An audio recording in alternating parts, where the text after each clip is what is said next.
So, the next topic is about knowledge and perception. Perception is a source of knowledge and justification, which is true because when we perceive or when I see an image through my sensory organs, through my eyes, which is the sensory organs used for seeing, my brain would therefore rationalize and make sense of the jumbled data for it to make sense.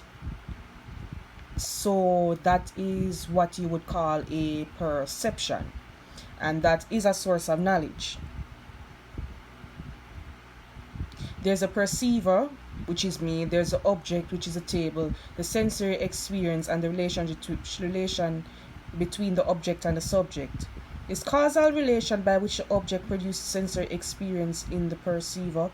There is a causal relation because without the object itself, the physical object itself, I wouldn't be perceiving anything in the first place. So David Hume states, nothing is ever directly present in the mind in perception except perceptual appearances. Hume speaks about the mind and their ideas. He's an idealist, so he doesn't believe that there is innate knowledge. And I think it was John Locke who even took it a step further and spoke about we as human beings being a tabula rasa, which is an empty mind, and we gain knowledge through our experiences. But how can we be sure that the appearance is not misleading? The appearance is always misleading. We can never really have proper knowledge about, we can never have propositional knowledge about a phenomenon because we only sense appearances of it. And Immanuel Kant even took it a step further that we can never know the thing in and of itself. We can only know appearances of it. And phenomenalism, which is a part of the analytic tradition, speaks about that as well.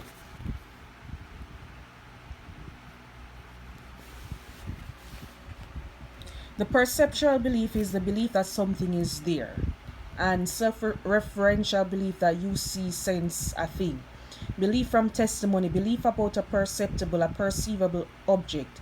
Perceptual beliefs, not beliefs about perceptibles, they are beliefs grounded in perception.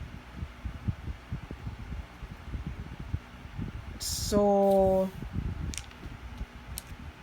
naive realism states that it can represent common sense perception. It's simply a matter of the senses telling us about real things. So we all know what realism is, and we know what word naive means. So it's more like a subjective thing. Our senses telling us about something. We believe we're grounded in the belief that what our senses are telling us is true. And there's a causal theory of perception, a kind of causal relation between the perceived and its perceiver. The object produces sensory experience in the perceiver, as I explained earlier. And as I spoke about phenomenalism, physical objects can exist unperceived as long as there is a possibility of experience. So no world independent of our possible experience. However, if there was no world independent of our possible experience, how did I come about? My parents created me when I did not exist to get me. So there was a world before me, if you understand what I'm trying to say. Probably that wasn't the best example, but To perceive is to receive a bundle of sense. A data characteristic of the experience of an object is different from realism. Realism is that we have the experience of perceiving an object because there exists, independent of our mind, an actual object. So phenomenalism is like a mixture of realism and idealism. Phenomenalism states that the things in themselves do exist, but we can only experience perceptions of it and we only have our ideas of it. You understand what I'm trying to say? Well, yes, I hope so. So here's a critique. What about hallucinations? What objects cause hallucinations? Are there some internal mental objects causing the perceptual experience? But probably it's not even necessarily an object causing a hallucination, but it can be from inner, it can be from within us. Your perception is equivalent to what you are experiencing. Experience comes from physical objects. Berkeley's version of phenomenalism.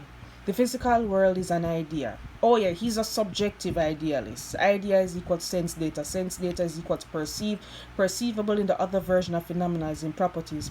Color, texture, shape are properties real. We only know perceptions but not things in themselves that I explained earlier. Inner and outer perception. Inner perception is self-knowledge, feelings, emotions, desires, thinking, inferring, believing.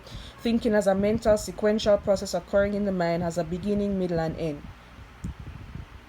Is constituted by mental events such as considering a proposition. So I guess outer perception is sense data that is data that we receive from the outside world. Is knowledge that we receive from the outside world. But inner perception is like knowledge that is within, like for example, feeling pain, feeling happy, feeling sad.